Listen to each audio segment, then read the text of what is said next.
And Venezuelan leader Hugo Chavez has once again accused the United States of playing God. But this time it's Haiti's disastrous earthquake that he thinks the U.S. was behind.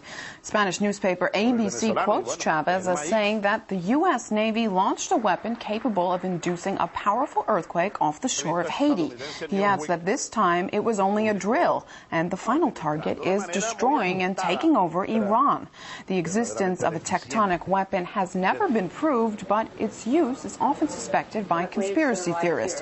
For example, the leader of Georgia's Green Party accused Russia of being behind an earthquake on Georgian territory in 2002.